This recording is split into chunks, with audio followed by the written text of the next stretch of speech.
मुख्यमंत्री हेमंत सोरेन को एक साजिश के तहत जेल भेजे जाने के विरोध में झारखंड मुक्ति मोर्चा ने जमशेदपुर के घोड़ाबांधा से परसुडी तक न्याय यात्रा के तहत बाइक रैली निकाली,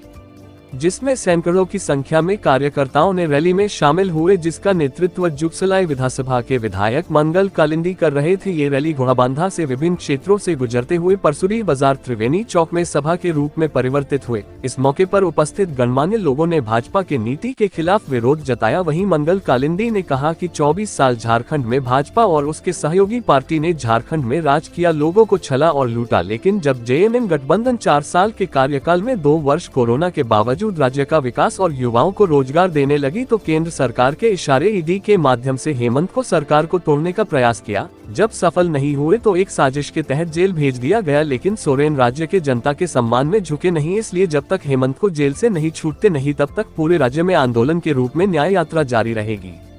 जमशेदपुर से रॉकी कुमार की रिपोर्ट।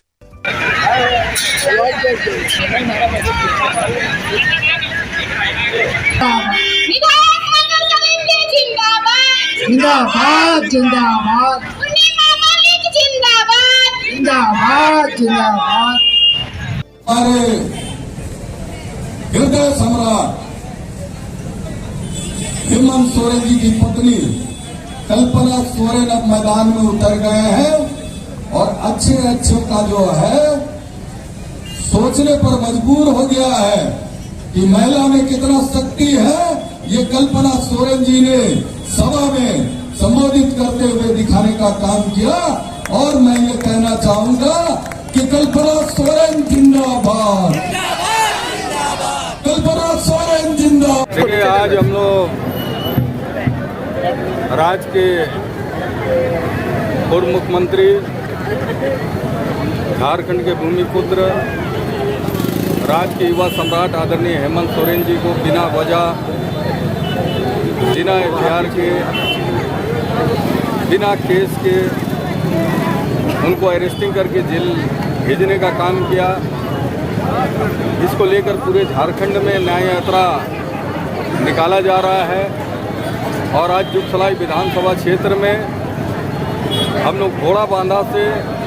1500 मोटरसाइकिल के साथ में हम लोग घोड़ाबांधा से गोविंदपुर से तिलका माझी चौक में हम लोग तिलका बाबा को माला पहनाकर वहाँ से हम लोग गदड़ा, राहरगोड़ा, बावनगोड़ा होते हुए सोपोडेरा भगवान बिरसा मुंडा जी को माला चढ़ाकर, और वहाँ से हम लोग सीधा सरजमदा परसुडी होते हुए हालत बनी सिद्धू कानू चौक पहुँचे, और जिन्होंने अंग्रेजों से लड़ते हुए सिद्धू कानू ने अपनी जान की बलिदानी दी है, उनको हम लोग श्रद्धांजलि अर्पित करते हुए आज हम लोग त्रिवेणी चौक परसुडी में सभा का समापन करने का काम किया है। और निश्चित रूप से पूरे झारखंड में लोग आक्रोशित हैं,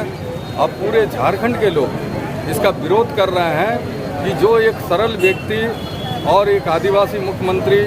जो इस राज्य का विकास कर रहे थे, लोगों के घर तक विकास का रोशनी पहुंचाने का काम कर रहे थे, हर घर में पेंशन पहुंचाने का काम कर रहे थे, जो शिक्षा के मामले में जो गुरुजी क्रेडिट कार्ड के माध्यम से जो किसान, मजदूर, गरीब वर्ग के लोग हैं, जो छात्र छात्राएं हैं, उन लोगों को गुरुजी क्रेडिट कार्ड के माध्यम से 15 लाख तक का योजना बनाकर उनको उच्च शिक्षा पढ़ने के लिए और उनको इंजीनियर बनने का ये सपना राज्य के मुख्यमंत्री हेमंत सोरेन जी का था। लेकिन आज ये चिंता के साथ और दुख के साथ कहना पड़ रहा है कि अगर इस राज्य के मुख्यमंत्री रहते हुए जब इस राज्य का विकास कर रहे थे, तो आप ये समझ सकते हैं कि किस वजह से उन लोग को अरेस्टिंग करने का काम किया। और बिहार राज्य में आप देखें, आदरणीय नीतीश कुमार जी 2 घंटा भी नहीं लगा पलटकर और यहाँ सरकार बनाए, केंद्र सरकार के साथ मिलके, और यहाँ हमारे राज्य के निर्माता दिसंगुरु शिबू सोरेन जी के बेटे हैं, उन्होंने समझौता नहीं किया, जेल जाना पसंद किया, लेकिन झारखंड के 3.5 करोड़ जनता का सर ऊंचा करने का काम किया। और हम लोग जब तक हेमंत सोरेन जी जेल से रिहा नहीं होंगे तब तक पूरे झारखंड के लोग आंदोलन करेंगे। और जनता भी समझ रही है, जहाँ जहाँ में उनकी गवर्नमेंट है वहाँ इस प्रकार का उन लोगों के ऊपर में कोई कार्रवाई नहीं होती है। और जहाँ जहाँ उनकी गवर्नमेंट नहीं है वहाँ किसी ना किसी वजह से उनको संस्था के माध्यम से जो है उनको परेशान करने का काम, उनको अरेस्टिंग करने का काम, इस प्रकार का काम पूरा जनता देश की जान चुकी है कि क्या चल रहा है देश में। कहते हैं कि हिंदू खतरे में है, मंगल कालिंदी भी हिंदू है, हिंदू खतरे में नहीं है। मैं तो कहता हूँ कि पूरे देश के लोग खतरे में हैं, झारखंड के झारखंडवासी खतरे में हैं, झारखंड के पूरे देश के लोकतंत्र खतरे में है। बाबा साहब डॉक्टर भीमराव अंबेडकर जी ने जो संविधान बनाया वो संविधान भी खतरे में है। मैं देश के लोगों से, राज्य के लोगों से मैं अपील करना चाहता हूँ कि लोकतंत्र को बचाना है और बाबा साहब डॉक्टर भीमराव अंबेडकर जी का संविधान को बचाना है तो अपने विवेक से काम ले और सही जगह में रहकर सही डिसीजन ले, और नहीं तो ये देश खतरे में है।